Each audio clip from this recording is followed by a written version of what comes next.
The slope is the rate of change of a line, and it's written mathematically as m is equal to y2 minus y1 over x2 minus x1. And the m stands for slope. I'm not sure why, I'm not even sure if anyone knows why, but just remember m is slope. There are a lot of actually different ways to think about it. Some people think about it as rise over run. Some people as the change in y over the change in x. And some people just think of it as the change in y for every x. And I think when you're learning about it, this is the easiest way to think about it. Change in y for every x. And I think this is going to be easiest to illustrate by doing an example. So suppose I have the points -2, -5, and we'll do something easy, -1, -3. So let's put these into the formula and figure out what it is exactly we're looking at. x2 -1, put parentheses around them if I want. I just want to make sure there's no confusion with the signs. So if we do the math, we're going to get 2 over 1, which is equal to 2. So between these 2 points, this formula is telling us that the slope is equal to 2, which means that what this means is that every time we go over x, so every time we go over 1 unit x, we're going to increase by 2. That's what that means. So the change in y for every change in x. So that means y changes by 2 every time x changes by 1. So let's put this into a graph and further illustrate what we're talking about.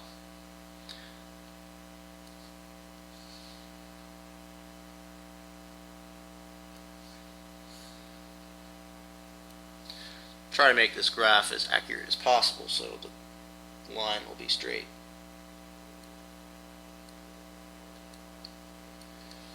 But this stuff about slopes is going to lead us into the section about lines.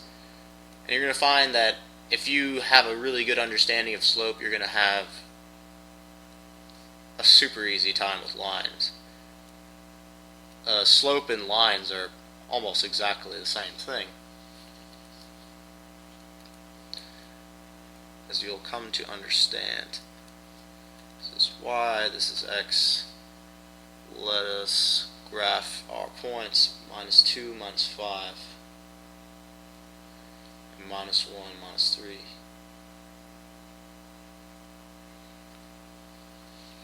So we have a slope of 2. So what that's telling us is from our point right here, I mean, we can start anywhere, but let's just start here, our point 2, saying to get to the next point on the line, what we're going to need to do is go over 1 and then up 2. And that's what the second point is. So to continue on to get the rest of this line, and that's what a line basically is. It's a constant rate of change, right? So to continue on, we're going to go over 1 and up 2. So every time we change 1x, y changes by 2. So we change by 1x, y changes by 2. Change by 1x, y changes by 2. I'm not sure it's going to be perfectly straight because my drawing skills are subpar. And yeah, I mean, this is a terrible line. Let me see if I can make it a tiny bit better, but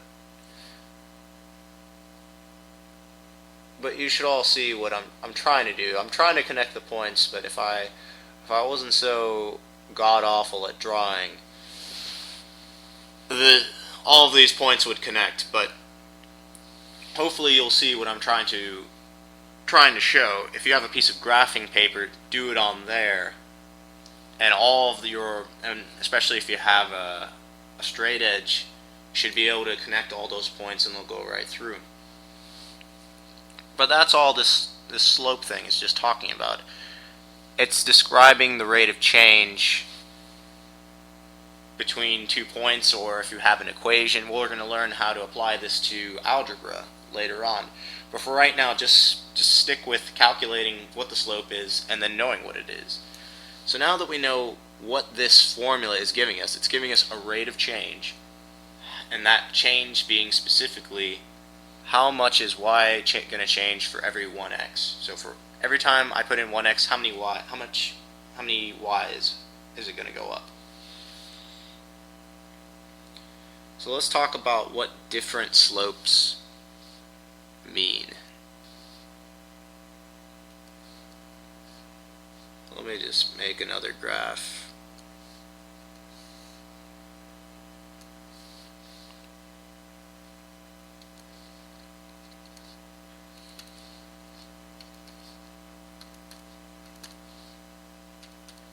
Okay. So let's say I have a slope of 1. And let's just say that this is 1.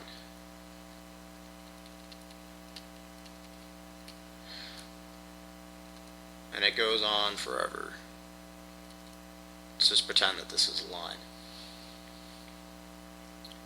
So let's say the slope is equal to 1 here. What does that mean? Well, that means wherever this is, it is changing at a rate of 1 for 1. So that means every time x changes by 1, y changes by 1. So we go over 1x, that means we go up 1x. Over x, 1x. Over x, 1x. It kind of forms a staircase. Actually, probably should have illustrated that here. So we go over x, up 2. Over 1x, up 2y. Over 1x, up 2y. Over x, up 2y. Over 1x, up 2y. So rise over run. So run, rise, run, rise, run, rise, run, rise. If you like thinking about it as a rise over run.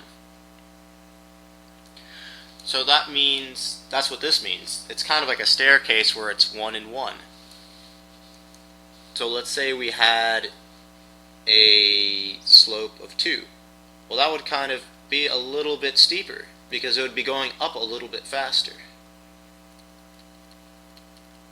This is another terrible line, but I'm sure you see what I'm trying to say. So this line with a slope of 2, every time we go over by 1x, we're going up by 2y, over 1x by 2y. This just like our previous example. And it doesn't have to be just 1. Let's say this m is equal to 1/2.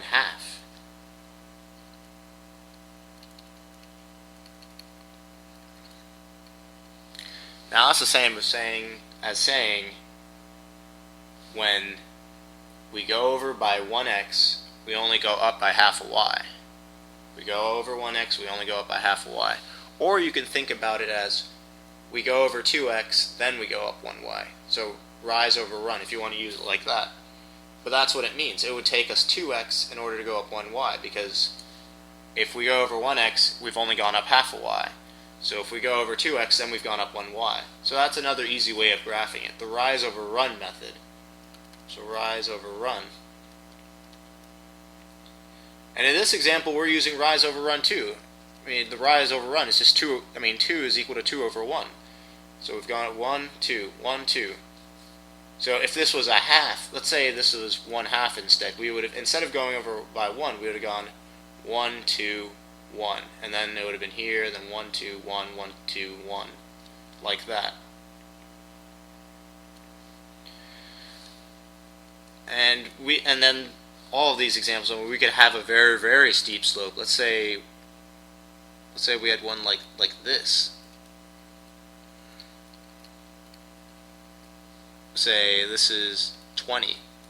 So that means every time I've gone over 1x, I've gone up 20y. So this, it gets, you can see a kind of effect where the higher the rate of change is, the steeper the slope is going to be, and that's what you would kind of expect.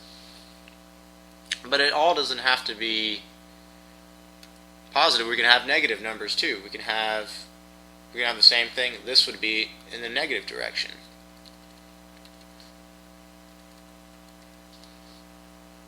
So we can have the same thing. So this would be m is equal to minus 1. We can have all the same things, but just going in a completely different direction. Here we can have, this can be the 1/2. M is equal to minus 1/2.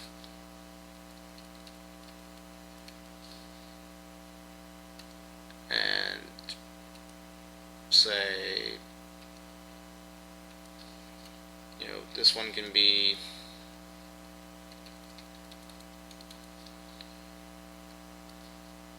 m is equal to minus 5. But you see how it goes, and we have the opposite direction where we're down, like over here would be, I mean, you could just still see where the steepness is telling you something about the line. Here we're heading into a positive direction very quickly, and the same thing, we could have something heading into a negative direction very quickly, like here. This would be, we could have like, m is equal to minus 20.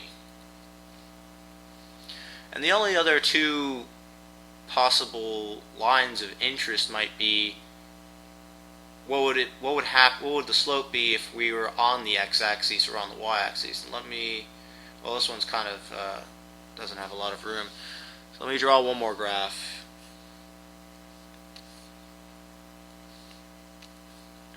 Oops. So let's say we had a horizontal line like this. Let's start with this one. What would the slope be? Well, if we think about it in terms of math, with y2 minus y1 is equal to x2 minus x1.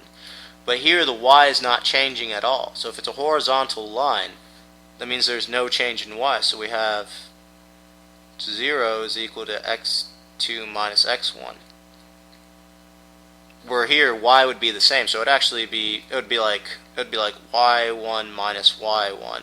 So two of the same y's, x2 minus x1, and then these would subtract out and we get 0. So the slope of this line is 0. And we only have one more that really needs some explanation, is what would happen if we had a vertical line.